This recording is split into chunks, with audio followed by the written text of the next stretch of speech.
시청자 여러분 안녕하십니까? 무기고 시간으로 돌아왔습니다. 오늘 아이템은 뭔가요? 네, 지난 2월 6일이었죠. 국산 중거리 지대공 유도 무기인 천궁2가 사우디아라비아로 수출된다는 보도가 있었습니다. 천궁2의 중동 지역 수출이 성사된 것은요, 2022년 UAE에 이어 두 번째입니다. 6일 보도에 따르면요, 방산업체인 LIG 넥스원과 사우디 국방부는 지난해 11월 천궁2 10개 포대의 수출 계약을 체결했다고 얘기를 했습니다. 계약 금액은 약 32억 달러, 우리 돈 약 4조 2,528억 원 규모죠. 한국판 패트리엇으로 불리는 천궁2는 적 항공기와 탄도미사일을 모두 요격할 수 있는 무기체계입니다. 국방과학연구소 주도로 개발돼서요, LIG 넥스원이 미사일 제작을, 한화 시스템이 레이더를 맡고 있습니다. 그런데 천궁2가 있으면요, 당연히 천궁1도 있을 테죠. 따라서요, 오늘 샤리아 군사연구소에서는요, 국산 지대공 미사일 시스템 천궁 시리즈에 대해 알아보는 시간을 갖고자 합니다.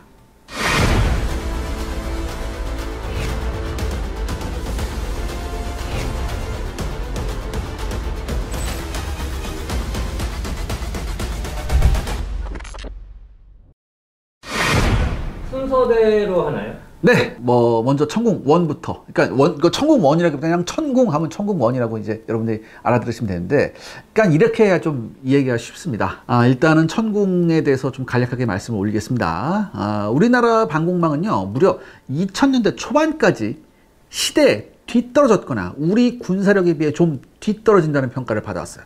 도대체 어느 정도였을까요? 그때 당시. 우리나라 방공망은 사실 1980년대 중반까지는 생각만큼 시대에 뒤떨어지는 수준은 아니었었습니다. 당시 우리 군의 방공 미사일은요, 중저고도는 호크, 그다음에 고고도는 나이키 허큘리스가 담당하고 있었고요. 단거리 방공을 이제 벌컨하고 월리컨, 보통 이제 오리콘이라고 하죠. 이 오리콘 기관포로 담당했습니다. 그리고 미국에서 수입한 레드아이 미사일로 커버하고 있었죠. 여기에 구식이긴 해도 여전히 북한군의 헬리콥터나 AN2, 그리고 저공 진입하는 아음속 공격기 등에 무시할 수 없는 위협이 되는 M45D, 보통 이제 여러분이 승전포라고 알고 있죠. 승공포, 승전포. 요거하고 40mm 보포스 기관포 등도 단거리 방공망의 한 몫을 담당하고 있었어요. 그런데 이 중에 중고고도를 담당하는 호크하고 나이키 미사일은요, 1980년대 중반까지만 해도 그렇게 시대에 뒤떨어지는 시스템이라고는 볼 수 없었어요. 왜냐하면 이 두 무기가 그 당시만 하더라도 이 나토하고 일본에서도 당당히 현역이었어요. 그리고 심지어 1950년대 기술로 만들어진 나이키조차 미 육군에서도 1983년까지는 해외 주둔 미군의 방공용으로 현역 운용 중이었습니다. 그리고 호크는 1994년까지 미 육군 현역이었어요. 문제는 뭐냐? 1990년대부터예요.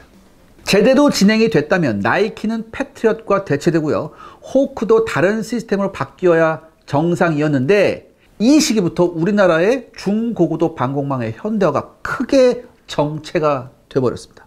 도대체 왜 그랬을까요? 가장 큰 원인은 역시 북한의 공군력이 정체되기 시작했기 때문입니다. 북한 공군은 소련 붕괴와 한중 수교, 그리고 자체 경제 붕괴 등으로 인해서 공군력의 현대화를 더 할 수 없게 됩니다. 이로 인해 중고고도에서의 위협도 1980년대 초반의 수준을 벗어나지 못하게 됐던 거죠. 또 다른 원인은 뭐냐? 우리 군이 그동안 지나치게 소홀했던 야전용 단거리 저고도 방공망 정비에 박차를 가했기 때문입니다. 우리 군의 장비를 미국의 군사원조에 크게 의존했던 80년대까지는요, 야전 방공에 소홀한 미국의 영향이 고스란히 우리 군에도 여파를 미쳤습니다. 그러니까 여러분, 미군은 뭐예요? 제공권이 항상 자기 수준에 있으니까 야전 방공망에 별로 신경을 안 썼다고. 그러니까 이러한 기조가 우리도 있었어요. 그런데 80년대 후반부터 우리 군이 기계화에 박차를 가하게 됩니다. 이렇게 되니까 뭐예요? 짧은 거리를 수적 우세로 밀어붙이려는 북한 공군의 위협으로부터 기계화 부대의 안전을 지킬 그런 야전 방공망 구축에 신경을 써야 됐었죠. 덕분에 90년대 초반에만 해도 거의 벌컨 하나 믿고 버티다시피 한 우리 국군의 야전 단거리 방공망은요, 2000년대 중반에 이르면요, 천마, 비호, 미스트랄로 구성된 나름 갖춰진 야전 방공망을 구축할 수 있었습니다. 문제는 돈이 없다 보니까 야전 방공망의 구축은 자연스럽게 중고고도 방공망에 대한 투자 부족으로 이어지게 됩니다. 더욱이 이 시기에 IMF까지 겹치면서 중고고도 방공망은 80년대 그대로의 답보 상태에 빠지게 되죠. 심지어 가장 넓은 범위를 커버하는 나이키 허큘리스는 그야말로 업그레이드도 할 방법이 없었고요. 예산도 없었습니다. 그리고 세계 각국에서 속속 퇴역하는 와중에도 우리나라는 이걸 계속 썼죠. 그러다가 2000년대 초에는요, 훈련 발사 중에서 공중 폭발하는 그런 사고까지 일어났었어요. 그리고 막판에는 우리나라가 사실상 유일한 나이키 시스템 운영국이 되는 전혀 반갑지 않은 기록까지 세우게 됩니다. 그나마 90년대 호크라도 PIP2형으로 개량을 해서 중고도 방공망까지는 어떻게 그냥 대충은 쪽팔리지 않을 수준으로 버틸 수 있었습니다. 그런데요, 호크도요, 2000년대가 되니까 개량이 아니라 대체가 필요한 그런 상황이 되어버렸어요. 그러니까 여러분들, 애당초 50년대 유물인 나이키는 그렇다 치고 호크 역시 개량을 한다 쳐도 근본적 한계가 있어요.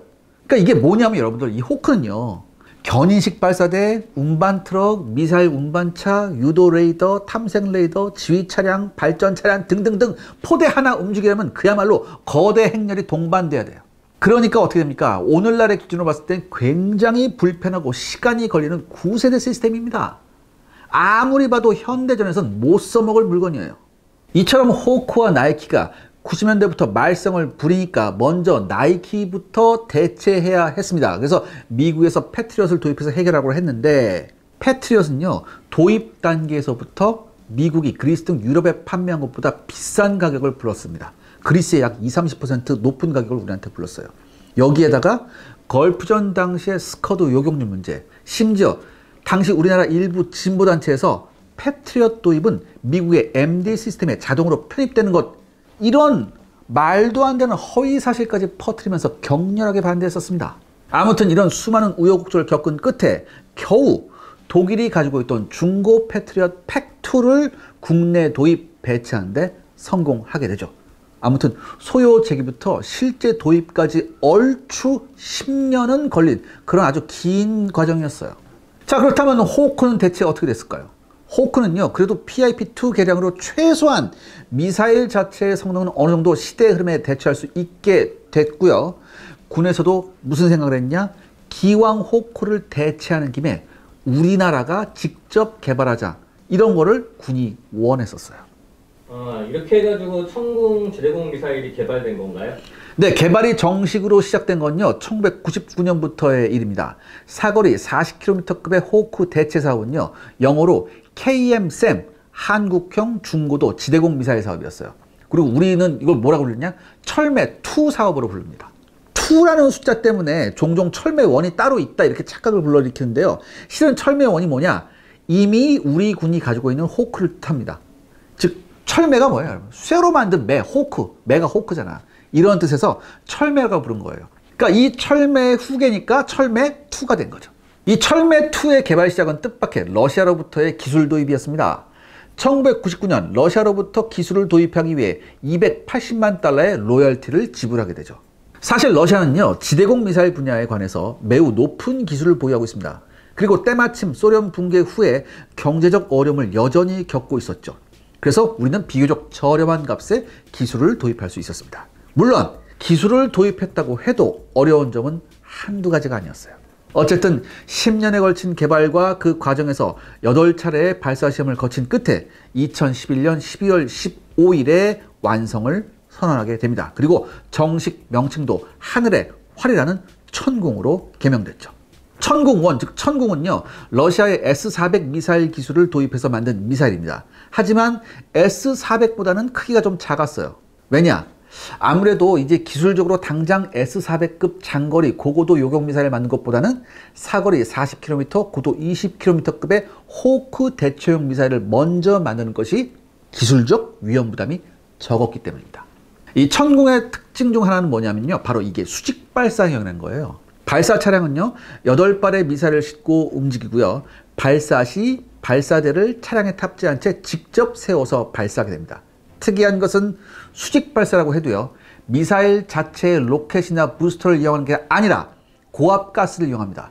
그래서 화염 없이 일단 미사일을 쏴 올린 다음에 미사일이 공중에서 로켓을 점화 발사되는 이른바 콜드런팅 기술을 응용한 거죠.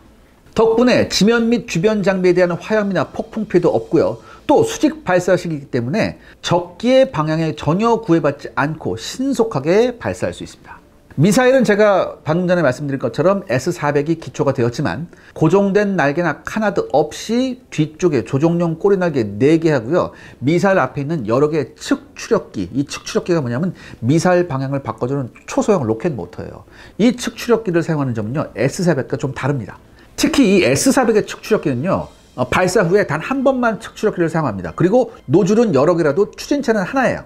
그런데 우리 천궁은요, 축 추력기는 종말 단계에서도 또 한 번 사용할 수 있고요. 그래서 매우 민첩한 표적에 대해서도 쉽게 대응할 수 있습니다. 그리고 기동성도 최대 50G에 달합니다.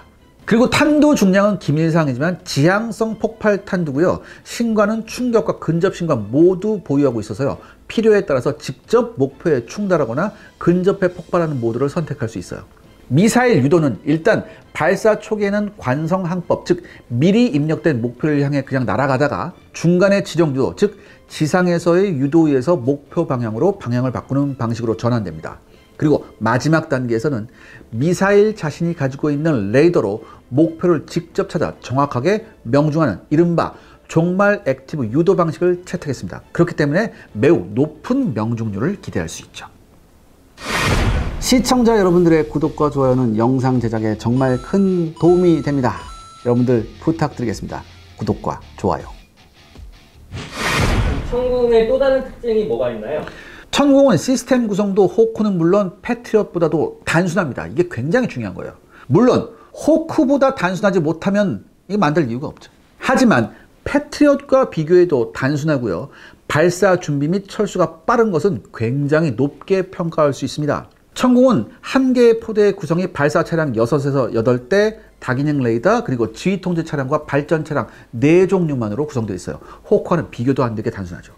특히 발사대와 레이더가 모두 견인식이 아니라 차량에 직접 탑재되어 운영까지 되는 자주식입니다. 호크는 발사 관련만 해도 견인식 발사대, 미사일 운반 차량, 그리고 미사일 운반 차량에서 발사대까지 옮겨주는 견인식 이동 차량까지 3종류 차량이 필요해요. 또한 미군용 패트리엇은요, 이게 발사대가 견인식인데 이것보다도 훨씬 신속하게 그리고 편리하게 움직일 수 있습니다.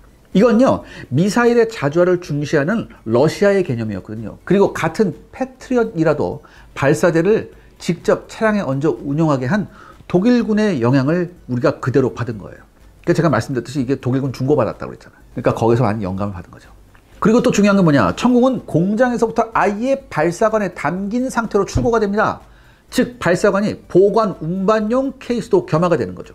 이렇기 때문에 재장전도 따로 미사일을 빼서 발사관에 끼우는 방식이 아니라 아예 발사관을 통째로 교환하는 방식이에요. 그렇기 때문에 굉장히 빠르고 편리하죠. 그러니까 미사일 자체를 따로 들어서 발사대에 끼워야 하는 호크보다 엄청나게 편리합니다. 발사 차량은요, 말 그대로 8발의 미사일 수직 발사관이 얹혀져 있는 그런 발사 차량이에요. 여기서 하는 일은 그냥 사실상 필요한 자리에 멈춘 뒤에서 미사일 발사관을 세우는 것밖에 없어요. 실제 각종 정보를 받아서 미사일에 필요한 지원을 입력하고 발사 지령을 내리는 곳은 지휘 통제 차량입니다. 그리고 발사 후의 지령 유도 역시 지휘 통제 차량의 지시를 통해서 이루어지죠. 지휘 통제 차량에 연결되어서 이곳의 표적에 대한 정보를 보내주는 동시에 지휘 통제 차량에서 내리는 유도 명령에 맞춰서 미사일을 유도하는 것은 바로 다기능 레이더 MFR입니다. 멀티펑션 레이더죠. 이 다기능 레이더는요, 말 그대로 이것 하나로 미사일 유도, 주변 수색, 수색 중 발견한 목표의 추적 등을 동시에 수행할 수 있는 그런 레이더입니다. 그렇기 때문에 다기능이라고 이름이 붙여진 거예요. 이게 전자주사식 레이더예요. 쉽게 말해서 이게 위상 배열 레이더긴 한데 이게 능동이 아니라 수동, 패사 방식이에요. 상하 방향으로는 -3에서 80도까지 수색이 가능합니다. 하지만 좌우 방향으로는 45도의 수색만이 가능해요. 그렇기 때문에 수색 모드에서는 1분에 40번씩 360도 회전을 해요. 그리고 표적을 포착하고 추적할 때는요, 안테나가 딱 고정이 돼서요, 안정적인 추적이 가능합니다. 그리고 미사일 유도 전파도 이곳에서 발사됩니다. 참고로 호크는 수색 레이더하고 추적 레이더가 다 따로 있는 데다가 이것들이 모두 견인식이어서 운영에 필요한 인력과 차량 모두가 훨씬 많이 필요하고 불편하죠. 그러니까 오늘 막 호크만 느립다 까네요. 아무튼 이처럼 천궁은요, 적어도 40km라는 사거리 이내에서는 패트리엇보다도 우수한 미사일로 평가할 수 있습니다. 근데 이게 시험 발사 횟수가 좀 적었어요. 그래서 검증이 충분하지 않은 게 아니냐 이런 지적을 하는데 시험 발사 횟수가 8번이었거든요. 8회였어요. 근데 사실 여러분들 이건 결코 적은 횟수가 아니에요. 그러니까 여러분 우리가 왜냐하면 기준이 미국이어서 그래. 미국처럼 시험 발사를 꽤 넉넉히 하는 나라도 패트리엇 팩3 개발 과정에서 시험 발사가 15번밖에 안 됩니다. 그러니까 이걸 감안하면은 우리 천궁의 시험 발사 횟수가 그렇게 적은 것도 아니에요. 게다가 가격은 어떻습니까? 이게 3분의 1에서 4분의 1 가격이거든요. 아무튼 이렇게 되는데 이제 이 다음 단계로 넘어가야 되잖아요. 근데 여기서 뜻하지 않은 문제가 발생합니다. 아, 무슨 문제인가요? 네, 국방과학연구소는요, 천궁을 개발하던 중에 미국이 1990년 걸프전 당시에 사용한 패트리엇 팩2의 체계의 한계점, 즉 낮은 파괴 능력과 화학무기 대응 능력 부족에 대응해서 직격 충돌, 즉 히트킬 방식의 요격 미사일을 연구하고 있었는데 이거를 그때서야 우리가 파악한 거죠. 이어서 패트리엇 팩3를 통해 실용화시킨 직격 충돌 기술이 확실하게 탄도미사일을 파괴하면 물론 충돌 시에 발생하는 엄청난 열 에너지를 통해 화학무기를 무력화시킬 수 있음도 확인하게 됩니다. 이에 국방과학연구소도요, 천궁 개발 사업을 진행 중인 상황에서 긴급히 직격 충돌 기술 개발을 시작하게 되죠. 그리고 2009년 11월 직결 충돌 요격 미사일에 대한 긴급 소요가 결정됩니다. 2012년부터 2017년까지 5년간 1,600억 원을 투입해 천궁 블록 2 모델을 개발하게 됩니다. 이게 바로 천궁 2예요. 하지만 천궁 블록 2 생산 사업은요, 사업화 과정에서 큰 위기를 맞게 됩니다. 이 천궁2의 위기가 뭔가요? 이 기본적으로요, 천궁 블록 2는요, 북한이 2000년대 초반에 보유한 노동이나 스커드 시리즈 탄도 미사일에 발맞춰 개발된 모델입니다. 그런데요, 북한은 지난 2016년 사거리 3,500km 이상의 무스탄 탄도 미사일을 로프트 탄도, 즉 고각 탄도로 발사해서요, 종말 단계의 속도가 무려 마 7 이상의 속도를 기록하게 돼요. 그런데 이와 비교해서 당시 우리 국군이 운용 및 배치를 기획 중이던 패트리엇 팩3와 천궁 블록 2 지대공 미사일의 요격 한계는요, 마하 7 수준에서 왔다 갔다 했습니다. 그러니까 이렇게 되면 뭐야? 굉장히 불안하잖아요. 즉 제대로 요격이 불가능할 수도 있다, 이런 얘기가 나왔습니다. 그래서 무스탄 위협에 대응, 2017년에 임명된 해군 출신의 송영무 국방장관은요, 천궁 블록 2 대신에 무스탄 요격 능력을 갖춘 해군용 SM-3를 세종대왕급에 먼저 배치해야 한다고 주장했습니다. 이 송영무 국방장관이 고려한 계획은요, 뭐였냐? 1차로 SM-3와 마하 7 이상의 표적 요격 능력을 갖춘 패트리엇 팩3 MSE를 도입해 배치한다는 것이었죠. 그리고 이어서 2020년 배치를 목표로 개발 중이던 천궁 블록 2 생산을 일단 중단한 이후에 팩3 MSE급 성능으로 향상시키고 LSAM 역시 보다 요격 능력을 보강하자는 나름 합리적인 의견이었습니다. 즉 블록 2 생산 중단하고 팩3 MSE급으로 다음 단계로 넘어가니까 뭐야? 바로 천궁 블록 3로 넘어가는 거죠.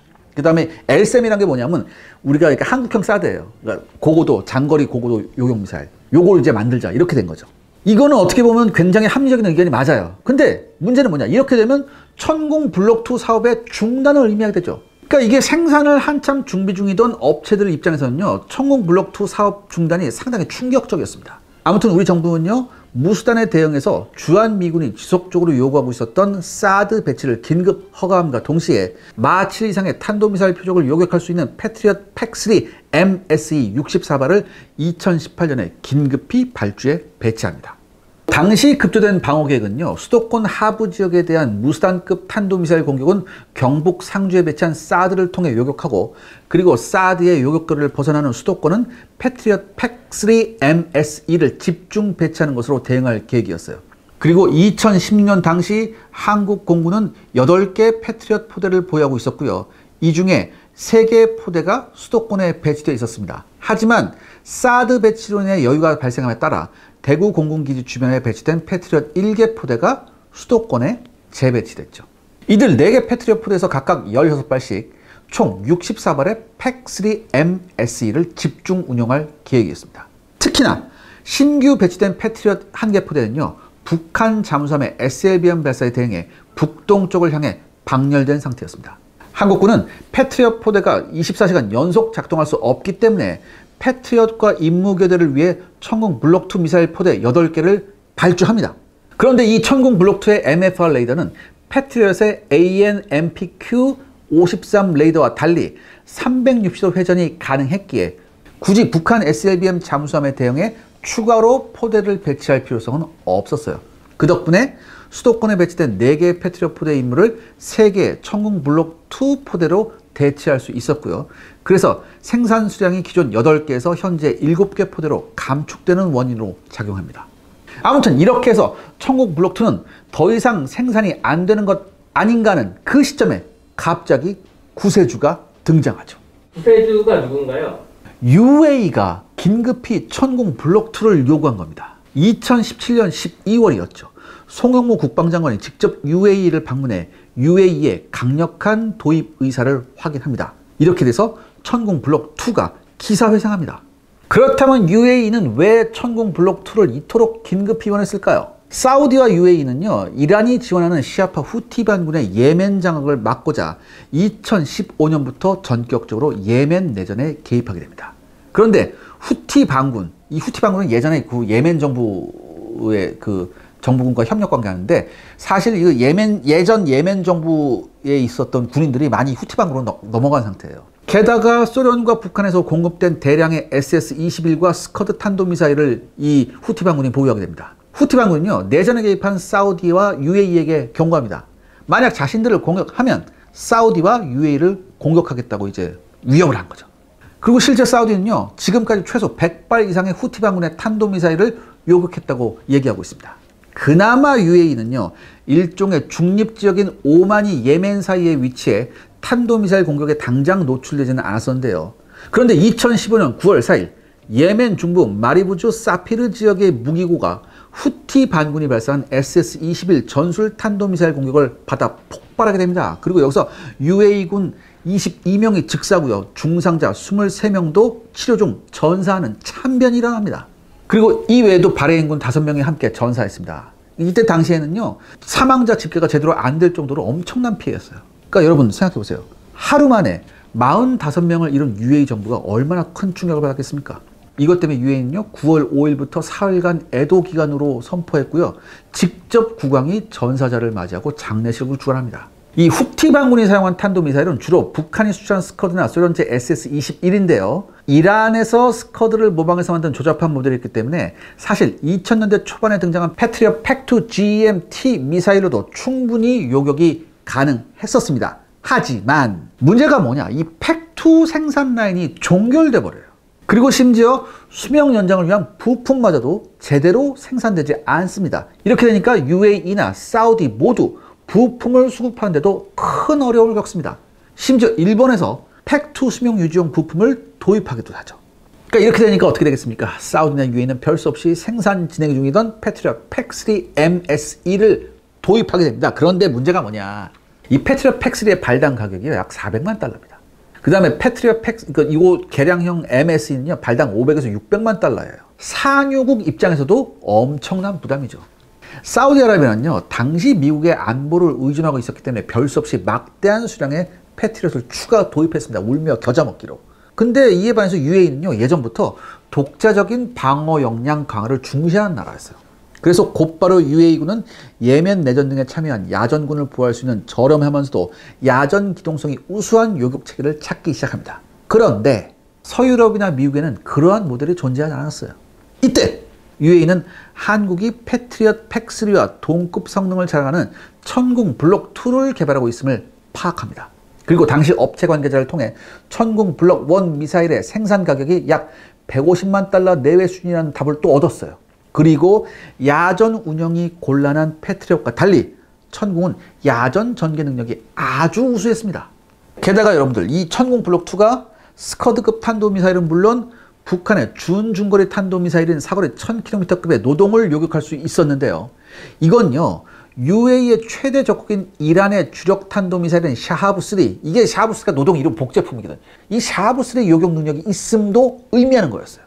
그러니까 당시 UAE는 이란의 샤하브-3에 대응해서요, 고가의 사드를 2013년에 발주할 수밖에 없었는데요. 이 천궁 블록 2는요, 이 사드하고 연동해서 2차 요격망을 구성할 수 있었어요. 게다가 미사일 가격이 훨씬 쌌잖아요. 그러니까 어떻게 됩니까? 곧바로 2017년부터 UAE군 실무진과 국내 방위사업청 및 생산회사 사이에 천궁 블록 2 도입 협상이 개시가 됩니다. 그런데 여기서 또 뜻하지 않는 암초에 걸립니다. 시청자 여러분들의 구독과 좋아요는 영상 제작에 정말 큰 도움이 됩니다. 여러분들 부탁드리겠습니다. 구독과 좋아요. 또 무슨 문제가 생겼나요? 네, 천궁 기본형과 천궁 블록 2는요 완전히 다른 요격 미사일을 사용하긴 하지만 이 MFR 즉 이 다기능 레이더는요 일부 장비가 추가됐을 뿐 구조와 성능 면에선 거의 동일한 모델이에요. 그런데 이 레이더에는 뭐가 있냐면 TWT라는 게 있어요. 이 진행 파관이라는 게 있는데 이 진행 파관에서 발생하는 이 열이 굉장히 많았어요. 그러니까 이 진행 파관에서 발생하는 이 방사열을 대형 송풍기로 냉각하는 이른바 공냉식 냉각 장비가 탑재되어 있었어요. 근데 이 공냉식 냉각 장비도 우리나라 같이 온대 기후에서는 상관이 없어요. 우리나라가 아무리 더워도 40도까지는 안 올라가잖아. 얘가 영상 42도까지 커버가 가능했거든. 외부의 공기를 흡입해서 레이더의 주요 구성품 사이에 흘려보내는 방법으로 충분히 냉각이 가능했는데 저도 예전에 그리스 갈 때 한번 그 중간에 비행기 갈아타느라고 한번 아부다비에 잠깐 들렸었는데 비행기 딱 내리자마자 제가 경험해보지 못한 그런 더위를 느꼈거든요. 뭐 이렇게 이 사막 기후에서는요 이게 60도까지 올라간대요. 이 기기 내부가. 그렇기 때문에 냉각 능력 향상이 필요했었습니다. 또 하나 사막에 여러분 뭐가 있어요? 먼지가 있잖아요. 이 사막 먼지 때문에 송풍기를 사용한 냉각 방식은요 상당히 힘듭니다. 왜? 이게 다 끼잖아. 여기. 처음에 이 천궁의 MFR을 개발한 한화 시스템 전문가들은요 외기 온도가 60도까지 상승한다고 해도 충분한 공기량을 공급함으로써 충분히 냉각이 가능할 것으로 예상을 했었어요. 근데 막상 공기 필터를 활용해서 모래먼지를 걸러내니까 정화된 공기를 대량으로 공급하는 체계 개발이 결코 쉽지 않았음을 깨닫게 됩니다. 그리고 UA 역시 공냉식은 안 돼. 송풍기형 냉각체는 필터 뭐 이런 거 해도 이거 안 돼. 냉각 효율 아니야. 우리가 더 잘 알아. 이렇게 얘기했어요. 그래서 뭘 요구하냐? A사 레이더 있잖아요. 여러분들 A사 레이더 보면 수냉식 냉각기가 있거든요. 이거 수준으로 냉각기를 해야 된다. 이렇게 요구하게 됩니다. 그래서 해결이 됐나요? 당시 한화 시스템은요 LSM하고 울산 1 배치 3를 위해서요 S밴드를 사용하는 A사 레이더 및 순행식 냉각 체계를 개발하고 있었어요. 또한 국방과학연구소가 KF-21 보라매를 위해서 천궁 MFR에 사용되는 것과 동일한 X밴드 A사 레이더 및 유압식 냉각 체계를 개발하고 있었습니다. 그러므로 이들 기술을 활용하면 충분히 천궁 MFR 레이더를 A사 방식으로 재개발한 것이 가능했습니다. 문제는 뭐예요? 막대한 연구 개발 및 테스트 비용이죠. 또한 상당한 개발 시간이 필요했었습니다. 그런데 문제는 뭐야? UAE가 시간이 없었어요. 야 빨리 줘 이랬거든요. 그러니까 왜 UAE는 왜 지속적으로 이란하고 대립하고 있는다. 여전히 예멘에서 군사작전을 수행하고 있으니까 UAE는 한시가 급했었어요. 그래서 어떻게 하냐? 한화 시스템은 A사 방식을 다음 중장기 과제로 넘겨버리고 당장은 사막 지형에 대응해서 공냉식 냉각기의 용량을 강화하고 공기 필터 체계를 개선한 천궁 MFR을 급히 개발하게 됩니다. 이거를 UAE에 샘플 형태로 수출했어요. 먼저. 이 다행스러운 점은요. 한화 시스템의 다른 계열사인 한화 디펜스가 UAE 수출을 위해서 천무 수출했었잖아. 천무 다련장 로켓을 사막형으로 개조한 경험이 있었거든요. 그러니까 이 천무 다연장 로켓에서 가장 이제 문제가 됐던 게 뭐냐면, 그러니까 얘도 이렇게 유압식 구동 장치를 해가지고 이걸 들어 올려야 되거든. 런처를 들어 올려야 되거든. 이 발사대를. 근데 여러분들 이 고압식 유압 체계는요, 작동 시에 열이 굉장히 많이 발생합니다. 그래서 이거를 냉각시키고자 공냉식 냉각 장치를 대폭 개량하게 돼요. 그러니까 여러분 사진 보시면 아시겠지만 이 냉각 장치가 통과하는 이 관을 굉장히 직선하고 크게 만들었어요. 이렇게 해서 고온에서도 충분한 기능을 발휘할 수 있게 만든 경험이 있었어요. 그리고 이렇게 개량한 걸 실제 UAE에 보내보니까 사막 지형에서 문제없이 작동했습니다. 아무튼 이때 기술 경험이 천궁 블록 2의 MFR 개량에도 아주 큰 도움이 됩니다. 그래서 이렇게 해서 이 냉각 문제를 해결할 수 있었어요. 그 당시에 경쟁자는 없었나요? 네, UAE의 지대공 미사일 도입 사업에는요, 미국의 패트리엇, 이스라엘 IAI의 바락 8, 그 다음에 한국의 천궁 블록 2가 참가했습니다. 하지만 여러분들 아시죠? 이거 딱 보시면 아시잖아. 현실적으로 패트리엇은 비쌌죠. 그 다음에 아랍 정세상 이스라엘제 선택하겠어요? 죽었다 깨나도 한다는 얘기지. 그래서 이건 답정 너였다. 그럼 왜 이렇게 했을까? 그러니까 UAE가 협상력 강화하고자 다른 애들 들러리를 세운 거지. 그치? 아무튼 UAE 수출은 우여곡절 끝에 이루어졌는데요. 이 UAE 결정은요, 이번 사우디의 천궁 툴 수출에도 적지 않은 영향을 줬습니다. 사실 여러분 2022년 러시아 우크라이나 전쟁을 전후해서 요 앞뒤 한 3, 4년을 전후해서 사우디하고 미국의 관계가 묘해져요. 왜냐? 여러분 아실 거예요. 사우디 언론인 납치 살해 문제, 그다음에 석유 증산 문제 등등등으로 사우디와 미국의 관계가 예전 같지 않아집니다. 즉 미국과의 관계가 소원해지자 사우디는 미국산 무기의 도입이 갈수록 껄끄러워져요. 그럼에도 탄도미사일이나 순항미사일, 드론 등의 위협에 대응하기 위해서는 사우디는 비교적 합리적인 가격의 요격 시스템이 절실히 필요했습니다. 특히 지난 2019년 사우디아라비아 남부 아부하 공항은요 후티 반군의 자폭 드론 순항미사일 공격을 받기도 했고요. 사우디의 국영 석유회사 아람코의 유전과 타랑시설 역시 공격을 받아 한동안 사우디는 원치 않게 감산을 해야 될 정도였어요. 이런 상황에서 분명 사우디는 지난 2022년에 UAE가 35억 달러를 들여 우리나라 천궁2 도입한 것을 눈여겨봤을 겁니다. 근데 이거는 선례가 있었죠. 그렇기 때문에 이런 모든 게 다 연결되는 거예요, 여러분들. 참고로 여러분들, 만약에 천궁2가 실전을 치른다면 UAE에서 실전을 치를 가능성이 굉장히 있어요.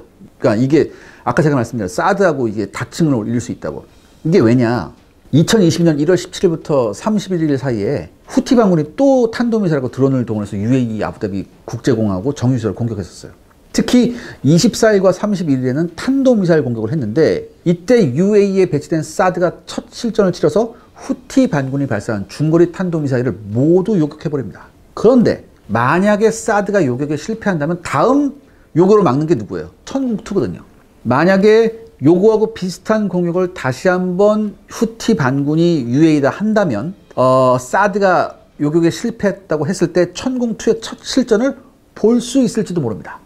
근데 사실 국내 방산 전시와는 달리 해외 방산 전시를 가면요 굉장히 많은 해외 실무진들이 우리의 미사일 체계에 관심을 보이는 것을 알 수 있습니다. 특히 요격 체계 미사일은요 워낙 고가라 부가가치 창출도 상당히 크다고 하네요. 이번 수출을 통해서 지나치게 고가의 방공 체계에 부담을 갖고 있는 나라한테 우리 천궁2는 굉장히 좋은 선택지가 될 수 있을 거라 저는 생각을 합니다. 다만 개선점도 필요하죠. 이 천궁, 그 다음에 천궁2가 사용하는 이 MFR, 이 다목적 레이더는요, 제가 말씀드렸듯이 무슨 방식? 패사 방식이에요. 그러니까 사실 이 천궁이 사용하는 이 패사 방식은요, 개발이 한창 진행 중이던 2000년대 초반을 기준으로 한다면 최첨단 기술이었습니다. 하지만 현 시점에서는 패사 레이더의 특성상 정지 모드에서는 레이더 빔의 탐지 및 추적 각도가 제한됩니다. 따라서 회전 모드로 탐지 및 추적이 가능하다고 설계할 수밖에 없어요. 더욱이 이런 패사 방식은 TWT, 제가 아까 말씀드렸죠. 진행파관, 요게 필요하다고. 근데 여기에 고출력 증폭관을 사용하거든요. 근데 이게 열이 굉장히 많이 나요. 이게 수만 볼트의 고전압이 왔다 갔다 하기 때문에. 그렇기 때문에 이 패사 방식이 사실 고장률이 좀 높습니다. 그리고 패사 방식 기술의 일부 기술들은요, 미국 등 제조국가에서 수출 통제도 많이 해요. 그렇기 때문에 여러 가지 문제가 많습니다. 무엇보다도 여러분들 스텔스가 적용된 이런 표적이나 아니면 굉장히 작은 표적 같은 거에 대해서도 대응할 필요성이 있어요. 따라서 현재 이 천궁이 또 한 번 개량을 하고 있습니다. 이게 천궁3인데 이 천궁3에서 특히 주목할 것은 패사가 아닌 이제는 당연한 A사 레이더가 적용될 예정입니다. 레이더 체계를 개발하는 한화 시스템 관계자에 따르면요, 기존 천궁2 대비 탐지 거리는 300km 이상, 탐지 고도는 30km 이상 성능을 갖는다고 하네요. 작년 아덱스 2023에서 이 모겁이 공개가 됐었죠. 즉 A사 레이더를 활용하는 천궁3가 나오게 되면요, 우리가 만든 대공 요격체계가 더욱 경쟁력을 가질 수 있습니다. 사실 여러분, 제대로 된 요격체계를 만든 나라는요, 미국과 러시아, 이스라엘 등 몇몇 없습니다. 따라서 우리가 만든 천궁 시리즈가 경쟁력을 갖추고 시장에 나온다면요, 그 어떤 K방산 무기보다 효자 노릇을 할 가능성이 높다고 생각합니다. 이렇게 되면 여러분들, 천궁의 대박 소식이 자주 들려올 가능성이 많습니다. 한번 기대해 보겠습니다.